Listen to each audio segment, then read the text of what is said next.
Let's hear it for Thomas Bosket, everybody.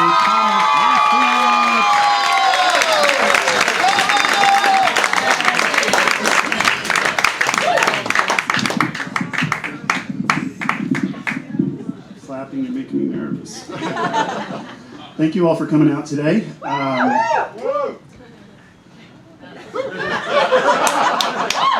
Sometimes I get caught up between being a super nice guy and a selfish dick.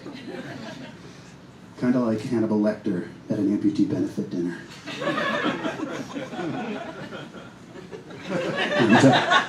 And, cheerful thoughts. I've been thinking about death a lot recently, and I think about death while I'm commuting on the bus, and I've come to realize that commuting on the bus is probably slowly leading me to my death. And every time I get on the bus, there's screaming babies. Stop, and these screaming babies sort of remind me of beautiful people. You love them, but you want to suffocate them. And these screaming babies also, I get it. They're suffering, and there they are. I want to help them. Nothing seems to help. And I think there's got to be some place, like a soundproof, airtight overhead compartment or something for them. Long rides. They're really long rides. And I also, frankly, still believe in segregation on buses. I think when you buy your ticket, you should be asked whether you prefer chatty or quiet. If you prefer chatty, it makes sense, it helps pass the time. My mom always said that no one's a stranger for long, and I say after 12 hours on a bus, everyone is a stranger. And if you choose calm, that makes sense as well, I guess. It has its benefits, but having a person up on top of you like that for 12 hours, sort of, after about 12 hours, I'd say it doesn't feel very calm. It feels more like a lap dance from my grandmother. I swing it off, So I sat down next to this guy the other day on the bus, and a real blabbermouth can ruin the whole fucking trip. And I'm sitting there, and as I'm getting off the bus, you think to yourself, what an epic fucking asshole. That's exactly what he said to me. It's for my sister, who thinks I talk too much. People are mean, Darlene. Remember that.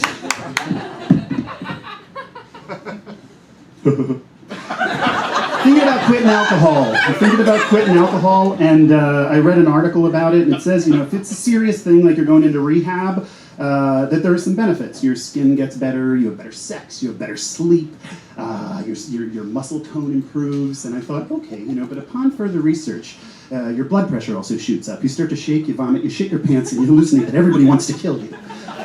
It's a tie, I guess. I'm continuing to drink. And you do what you want. Saw a friend the other day, beefy guy, said, I wish I had half your body. He said, you do. And I've been married for 17 years.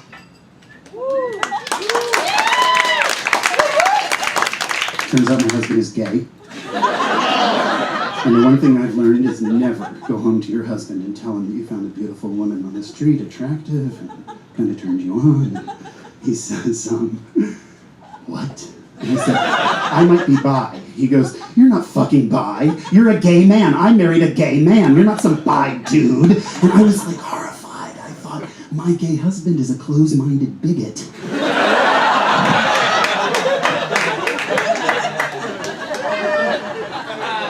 And every time we get into the whole gay thing, people talk about gay marriage, and they always focus on the sex part. And I'm like, how much does marriage have to do with sex?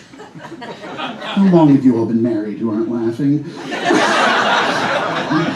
I don't know. And I thought, clearly Jesus was gay. Every time I get on the subway, the Christians ask me, is Jesus in you?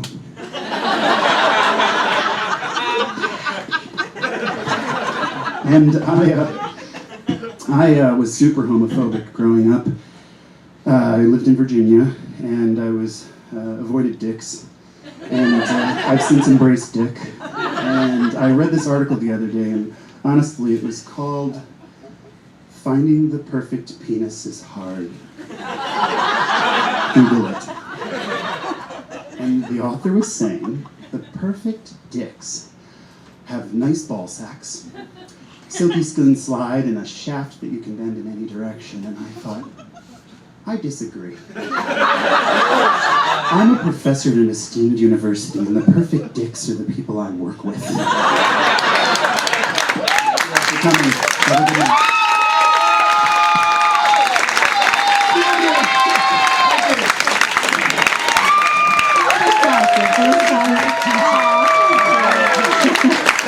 First time doing stand-up, guys. Amazing, right?